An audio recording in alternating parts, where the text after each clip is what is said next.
Glands நேர்களுக்கு வணக்கங்க. இப்போது நீசபக்க ராஜயோகத்தை பொறுத்த மட்டும் நம்ம நேற்று ஒரு வீடியோவில் கூட சொல்லியிருந்தேன். அதாவது என்னன்னு கேட்டிங்கன்னா, ஒரு ஜாதகத்தில் கிரகங்கள், ஒரு வீட்டில் ஒரு கிரகம் இருக்குது, அந்த வீட்டில் ஒரு நீசம் அடைஞ்ச ஒரு கிரகம் இருக்குது.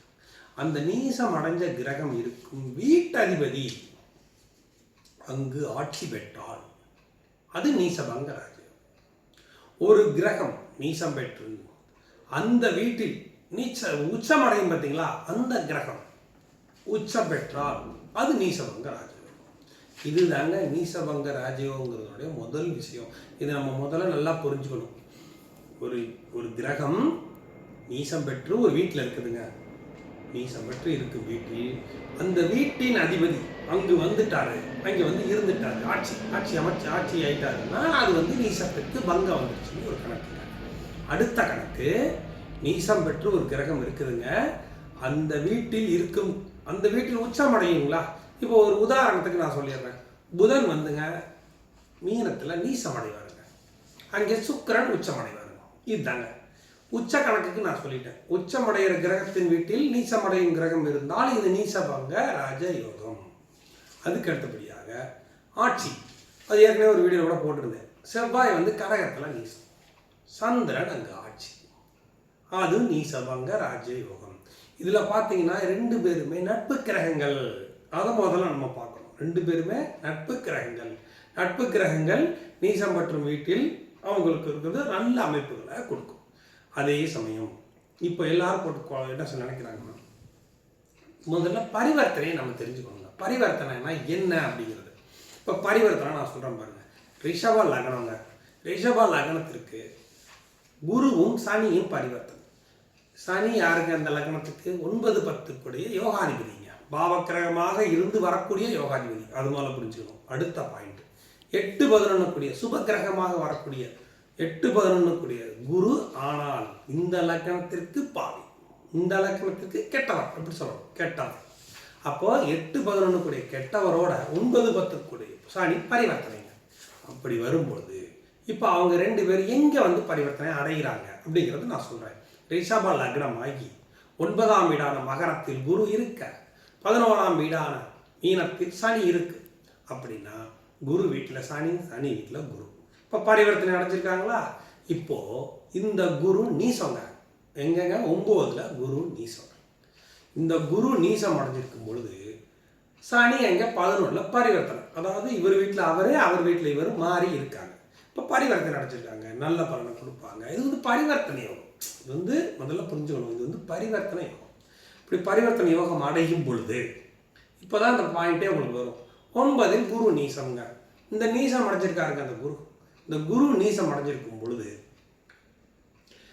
சனி 11ல் இருக்கிறார் அப்படின்னா இப்போ குரு தான் 9ல் இருக்கார். முதல்ல நான் சொல்ற பாயிண்டை எல்லாருமே புரிஞ்சுக்கணும். குரு தான் 9ல் இருக்கார், சனி அங்கே இல்லை. முதல்ல அதை புரிஞ்சுக்கணும். 11ல் சனி தான் இருக்கார், அங்கே குரு இல்லை. அதை நம்ம புரிஞ்சுக்கணும். அதாவது இவர் வீட்டில் அவரும் அவர் வீட்டில் மாறி தான் உட்காந்துருக்காங்க. பலனை எங்கிருந்து கொடுக்க போறாங்க? இப்போ அதுதான் கேள்வி. பலனை எங்கே கொடுக்க போறாங்கன்னா 8-11 கூடைய, அதாவது ரிஷப லக்னத்திற்கு 8-11 கூடையவராக குரு அந்த குரு 9ஆம் வீட்டில் இருந்து அதன் பலன்களை கொடுப்பார். இதுதான் முக்கியமான பாயிண்ட்.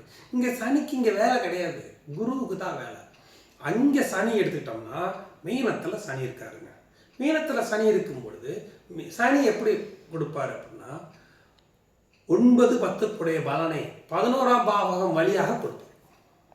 9-10 கூடைய பலனை 11ஆம் பாவகம் வழியாக கொடுப்பார். இந்த குருவானவர் 9ஆம் வீட்டில் 8-11 கூடையவர் ஆகி 9ஆம் பாவக வழியாக பலனை கொடுப்பார். இப்போ இந்த இடத்துக்கு சனி வரல, அந்த இடத்துக்கு குரு வரல. அவங்க அந்த வீட்டில் உட்காந்து பலனை கொடுக்குறாங்க. இவங்க பரிவர்த்தனை அடைஞ்சதுனால நல்ல பலன்களை கொடுத்து தான் ஆகணுங்கிற கட்டாயத்துக்கு வர்றாங்க. அவ்வளோதான். இதில் நம்ம முதல்ல குழப்பிக்க கூடாது.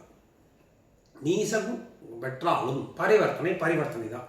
அதே சமயம் இந்த குரு நீசம் அடைஞ்சு இவர் பரிவர்த்தனை அடைஞ்சிருக்காரு இல்லைங்க, அப்படின்னா அவர் ஆட்சி பெற்றதுக்கு சமம் தானே அப்படின்னு நம்ம நினைக்கக்கூடாது.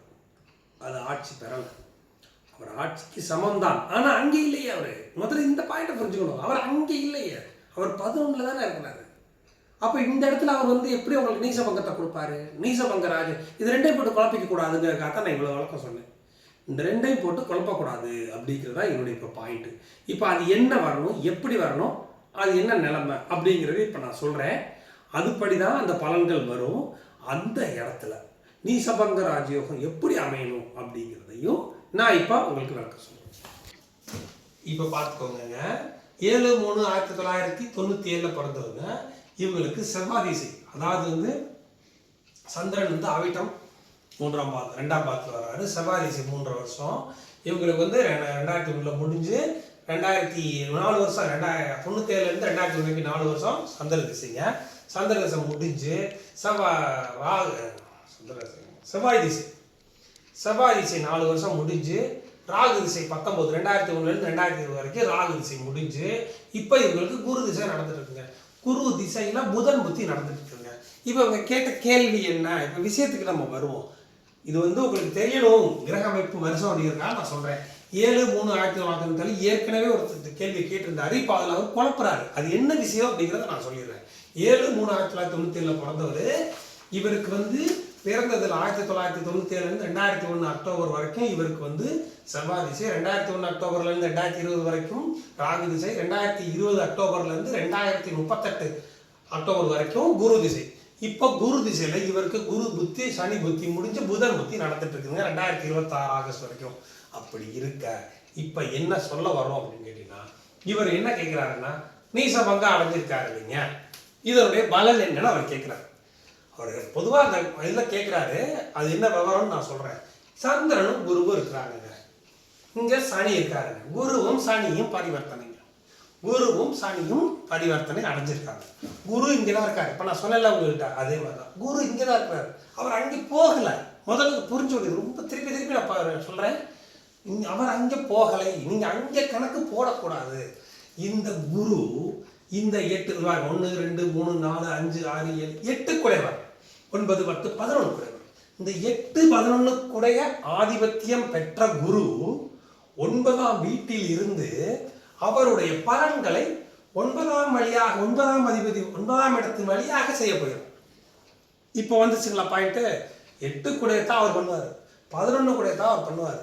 ரெண்டையும் சேர்த்து 9ஆம் வீட்டின் வழியாக அவர் தருவார்.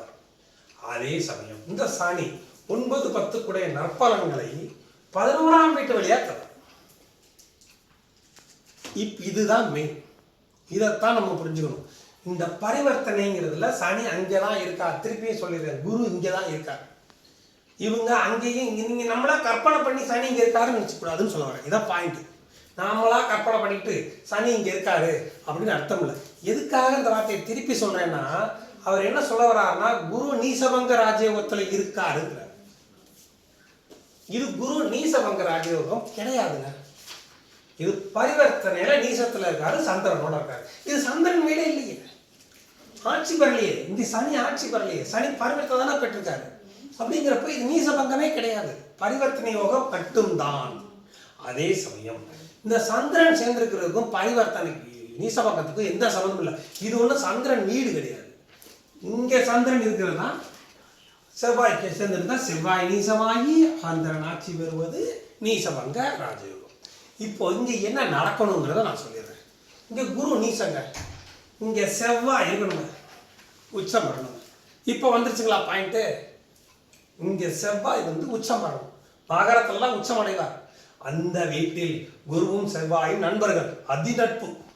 அப்படி இருக்க இந்த செவ்வாய் இவருக்கு பிறக்கும் காலத்தில் செவ்வாய் இங்கே உச்சம் பெற்று இங்கே குரு இருந்தா அது நீசபங்கராஜ்.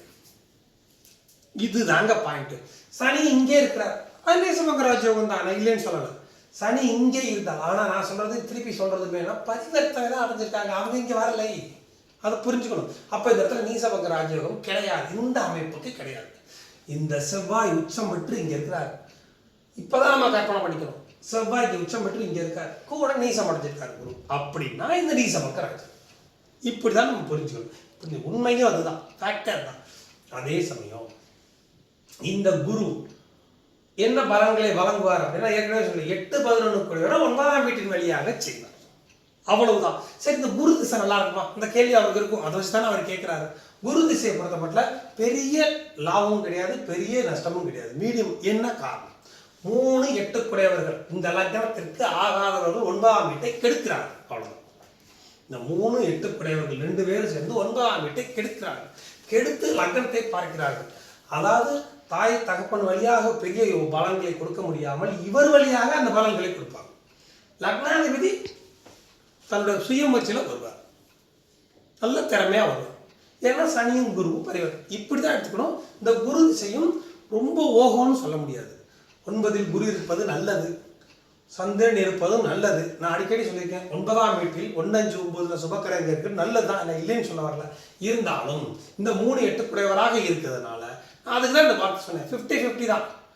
பெரிய பலனும் இல்லை, பெரிய கெடுதலும் இல்லை. அந்த மாதிரி தான் இந்த குரு திசை நடக்கும். அதுலேயும் 50-50ன்னு போடாமல் 60% கொடுக்கலாம் குருவுக்கும் சனிக்கும். ஏன் கேட்டீங்கன்னா நம்ம பரிவர்த்தனை வச்சிருக்காங்க. இவ்வளவு தான் எடுத்துக்க முடியும். இதுதான் பலன். ஆனால் நமக்கு பேச வந்தது இங்கே நீசபங்க ராஜயோகம் கிடையாதுங்க, பரிவர்த்தனை மட்டும்தான். இதுதான் விஷயம்.